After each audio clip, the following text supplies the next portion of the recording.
Hallo und herzlich willkommen auf Veras Blockflötenkanal. Kennst du das Phänomen beim Blockflöte-Spielen, dass du einerseits das Gefühl hast, deine Luft reicht nicht aus und andererseits, dass du irgendwie zu viel Luft in dir hast, als ob du gleich platzen musst? Heute möchte ich dir mal erklären, wie das kommen kann und wie du Abhilfe schaffen kannst.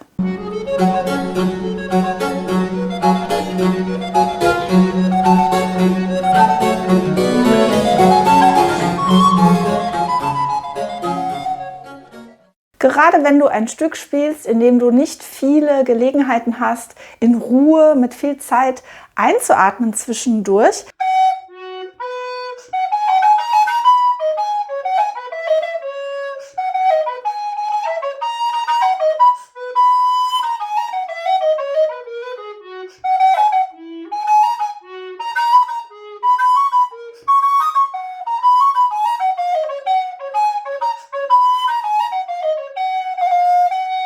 kann es schon mal passieren, dass du dieses unangenehme Gefühl bekommst, dass deine Luft nicht ausreicht und dass du irgendwie sie aber auch nicht rauslassen kannst, dass du nicht lauter blasen kannst, denn deine Luft reicht dafür nicht, aber du fühlst dich auch nicht leer, sodass du noch mal gut einatmen kannst, sondern es ist so eine Art Stau.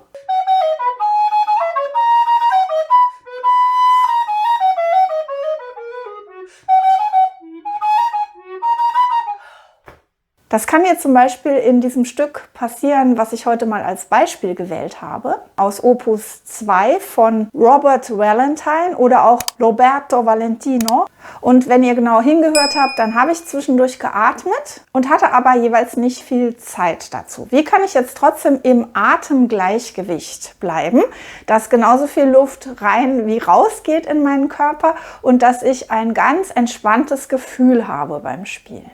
Entspannung ist auch schon gleich das Stichwort, denn es ist sehr wahrscheinlich, wenn du das Gefühl hast, dass du gleich platzt oder dass du wirklich so angespannt bist, dass du nicht frei spielen kannst, dass du eine Verkrampfung im mittleren Bereich deines Oberkörpers hast, dass du eine vermeintliche Atemstütze vielleicht sogar einsetzt und das Gefühl hast, du machst hier einen Druck, du machst hier eine Stütze und diese vermeintliche Atemstütze, die bei der Blockflöte ganz sanft sein kann, ohne Druck, die ganz tief im Körper stattfindet, die wird eigentlich überdeckt, dadurch, dass du hier festmachst in deinem Körper, meistens so in diesem mittleren Bereich, da wo das Brustbein ist oder ein bisschen tiefer und dass du da deine Muskeln anspannst, wodurch du das Ein- und Ausatmen nicht wirklich steuern kannst.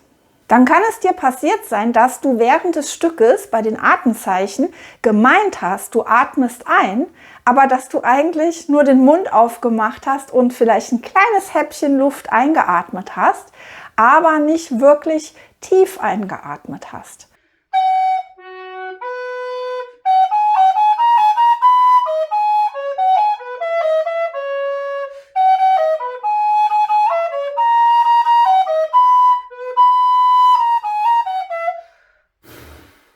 Und das geht, auch wenn man sehr wenig Zeit hat. Es muss allerdings einhergehen mit Entspannung.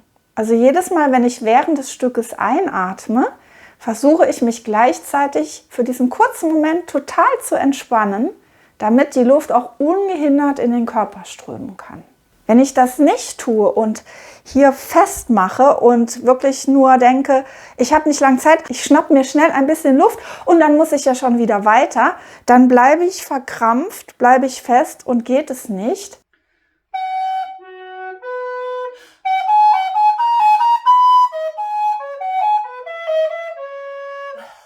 Stell dir mal vor, wenn du jetzt mal ganz ohne Flöte deine ganze Luft aus dem Körper rauslässt. Das kannst du auch mal probieren, aber pass bitte auf, dabei kann es dir eventuell schwindelig werden, dass du einfach mal die ganze Luft rauslässt und mit ganz viel Zeit, bis du das Gefühl hast, jetzt ist echt kein kleinster Rest Luft mehr drin. Aber dann wirst du merken, erst wenn die Luft ganz raus ist aus deinem Körper, dann hat dein Körper von selbst das Bedürfnis, wieder einzuatmen. Das geht ja gar nicht anders, sonst würdest du ja sterben müssen. Also wenn deine Luft komplett raus ist, dann wirst du von selbst einatmen. Das ist ein ganz natürlicher Reflex. Und diesen natürlichen Vorgang müssen wir nutzen, um zwischendurch einzuatmen, ohne dass wir immer verkrampft sind und jedes Mal beim Einatmen ein kleines bisschen Luft mehr oben drauf packen.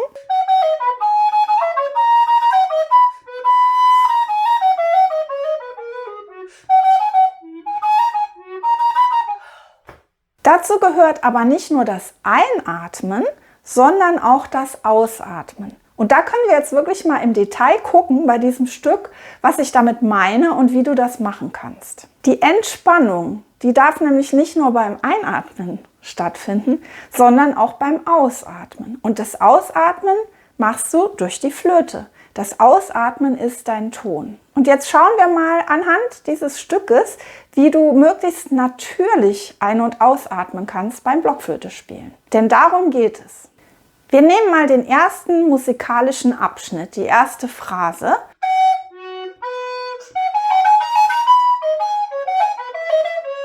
Und an deren Ende kommt wirklich ein großes Atemzeichen, ein neuer Abschnitt. Aber mittendrin habe ich auch ein kleines Atemzeichen platziert und das könnt ihr jetzt mal hören.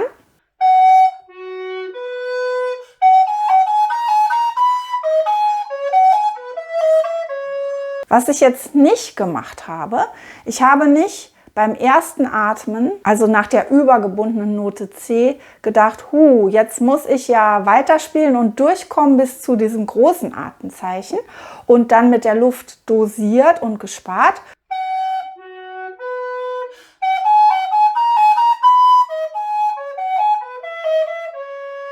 Sondern ich habe die ganze Zeit versucht, großzügig mit dem Ausatmen umzugehen. Ganz großzügig auszuatmen.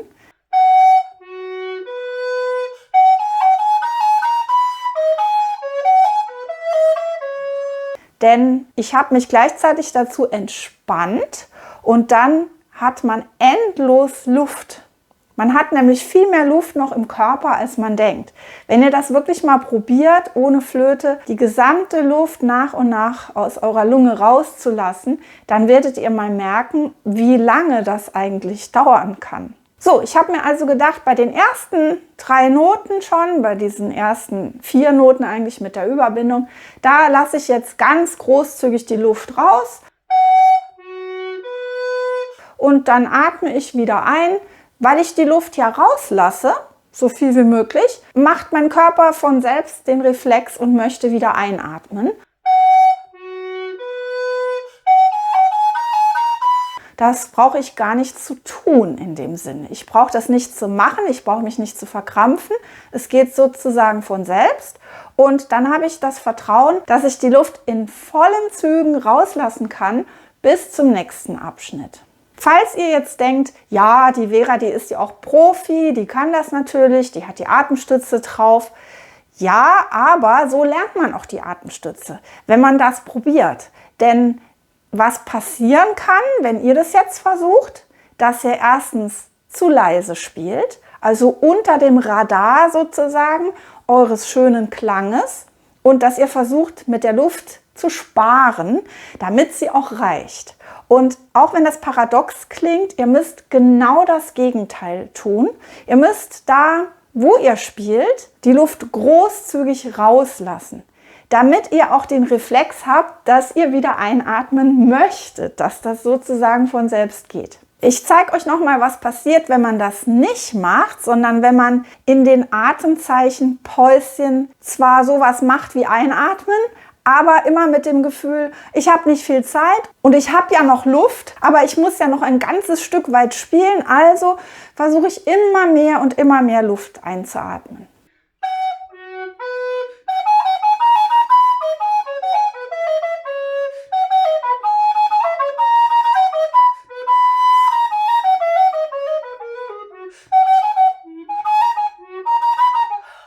Und dann kriege ich immer mehr dieses Gefühl, dass mir das alles so hoch steigt, dieses Gefühl, dass es gleich platzt und dass es raus will, aber es geht nicht raus.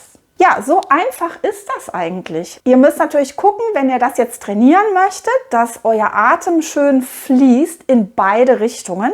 Also entspanntes Einatmen, was auch von selbst schnell genug geht, da müsst ihr euch dann gar nicht anstrengen, und entspanntes Aushauchen, rauslassen, denn richtig fest blasen müsst ihr nicht bei der Blockflöte. Dann kann es passieren, dass ihr euch ablenken lasst durch Fehler, die ihr spielt. Ihr solltet euch dann wirklich nur konzentrieren auf den Atem, und wenn ihr dann mal den größten Quatsch spielt an irgendeiner Stelle, was soll's, Schwamm drüber, trotzdem weiterspielen. Versucht mal dieses Prinzip zu verinnerlichen, dass sowohl Ein- als auch Ausatmung mit Entspannung passieren müssen und auf natürliche Weise. Wir haben hier in dem ersten Teil von dieser Chica auch noch eine super Stelle, wo man das üben kann mit diesem entspannten Rauslassen. Und zwar diese Takte mit jeweils der ganz tiefen Note.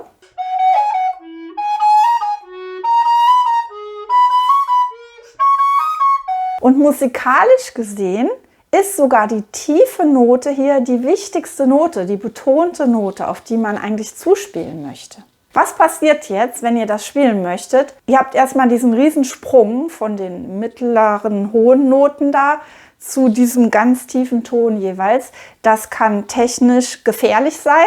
Da könnt ihr vielleicht denken, oh, den treffe ich nicht so schnell. Auch hier wieder nicht darauf fokussieren, sondern der tiefe Ton, der kann die meiste Luft vertragen. Da könnt ihr richtig eure Luft rauslassen.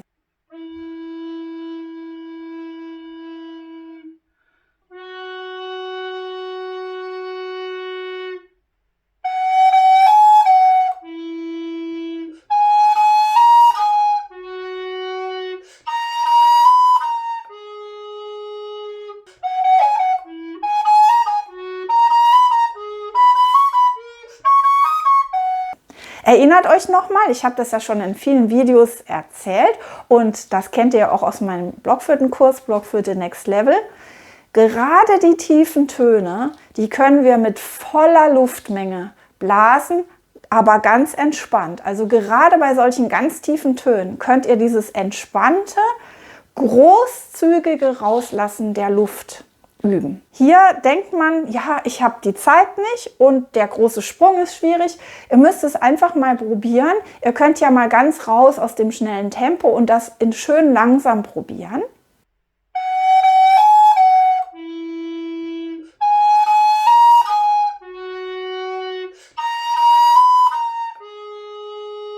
Und wie ihr vielleicht fühlen konntet und gehört habt, ich habe bei dem ganz tiefen Ton so richtig entspannt auch meine innere Mundstellung eher ein Du gemacht, ein Du statt ein Dü. So entspannt wie möglich. Es gibt sogar noch den Trick, dass man beim tiefen F das Dü mal ganz weglässt und einfach nur Hu in die Flöte macht. Und das hört übrigens kein Mensch. Das kann man prima auch mal so spielen. Und im schnellen Tempo ist es natürlich, wenn man es noch nicht gewöhnt ist, ein bisschen schwieriger, aber auch das geht und das wäre unser Ziel, dass wir diesen ganz tiefen Ton nutzen, um immer für Luftausgleich zu sorgen. Also was ich reingeatmet habe in diesen ganz vielen kleinen Atemzäsuren, dass ich das auch rauslassen kann. Und es geht ja dabei auch um den Klang. Wir wollen ja, dass die Töne gut klingen. Und diese tiefen Töne, die klingen halt mit voller Luft am besten. Ich lasse euch noch mal hören, wenn ich das nicht so mache, wenn ich geizig bin mit meiner Luft sozusagen bei den tiefen Tönen und irgendwie hier oben so verkrampft bleibe und denke, oh, ich muss den tiefen Ton blasen, aber dann muss ich ja gleich wieder zum hohen und dann mache ich das, wie gesagt, hier fest irgendwie. Ich spanne dann Muskeln an, irgendwo hier im mittleren Bereich, die mir gar nicht bei der Atemstütze helfen. Denn die Muskeln, die man betätigt für die Atemstütze, die sind im Bereich des Zwerchfells und darunter liegend. Und wenn ihr hier sehr fest macht, dann ist es nicht wirklich eure Atemstütze. Es gibt kaum Stücke, wo man nicht die Gelegenheit hat, an den meisten Stellen entspannt ein- und auszuatmen. Und wenn man das richtig gelernt hat und diese Entspannung da reinbringt, dann ist es egal, ob das ein schnelles Stück ist oder ein langsames. Ich hoffe, ihr könnt euch das vorstellen. Ich hoffe, ihr probiert das mal aus und schreibt mir doch mal in die Kommentare, ob euch das nützlich ist, ob ihr dieses Gefühl kennt, dass ihr meint, gleich platzt ihr, aber ihr habt trotzdem Atemnot. Ja, und wenn ihr natürlich die Zwerchfellatmung von Grund auf gut lernen wollt, dann empfehle ich euch meinen Blockflöten-Videokurs, Blockflöte Next Level. Da gibt es ein ganzes Kapitel nur über die Atmung und da könnt ihr das richtig von Grund auf lernen. Der ganze Kurs ist nicht nur für sehr fortgeschrittene Spieler geeignet, sondern für alle unter euch, die schon ein bisschen fortgeschritten oder viel weiter fortgeschritten sind, denn es sind die Basics des guten Blockflötenspiels. Also nochmal zusammengefasst. Großzügigkeit heißt das Stichwort. Großzügig einatmen und fast noch wichtiger, großzügig ausatmen, sodass sich nichts aufstaut und ihr immer einen Luftausgleich habt. Und wenn das gut funktioniert, dann bekommt ihr auf Dauer beim Spielen das Gefühl, dass ihr stundenlang weiterspielen könntet und ihr immer durchatmet eigentlich beim Spielen. Ja, ich hoffe, das Video hat euch gefallen. Ich hoffe, ich konnte euch behilflich sein, um euren Atem, eure Atemführung beim Blockflöte-Spielen ein bisschen besser unter Kontrolle zu bekommen. Und falls euch das Video gefallen hat, dann freue ich mich natürlich sehr über einen Daumen hoch. Dann sehen wir uns hoffentlich nächste Woche wieder. Vergesst nicht, meinen Kanal zu abonnieren und das kleine Glöckchen zu aktivieren, damit ihr auch kein Video mehr verpasst. Bis dahin, ich freue mich auf euch. Tschüss!